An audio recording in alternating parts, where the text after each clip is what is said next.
Horreur et scène de guerre à Paris la nuit dernière. Des fusillades ont éclaté de manière quasi simultanée sur 5 sites intramuros dans les 10e et 11e arrondissements de la capitale, mais aussi aux abords du Stade de France à Saint-Denis. Le bilan est d'au moins 128 morts et plus de 250 blessés. 8 assaillants, dont un Français connu des services de renseignement, sont morts, 7 en se faisant exploser, un mode opératoire inédit en France.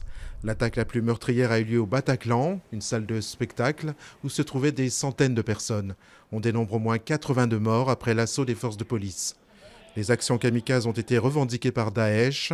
Un passeport syrien en cours d'examen a été retrouvé près du corps d'un des assaillants. Très rapidement après la série d'attaques perpétrées à Paris, le gouvernement a déclaré l'état d'urgence, une mesure qui n'avait pas été prise depuis les émeutes urbaines de 2005. Le chef de l'État a également décrété un deuil national de 3 jours. 1500 militaires sont mobilisés, les contrôles aux frontières rétablis et renforcés, les écoles, musées, cinémas fermés et les manifestations interdites. François Hollande s'adressera lundi au Parlement, réuni en congrès au château de Versailles. Les attentats de Paris ont suscité horreur et émotion à travers le monde. Le président américain Barack Obama a qualifié ce drame d'attaque contre l'humanité. Nous pleurons avec vous, a déclaré la chancelière allemande Angela Merkel.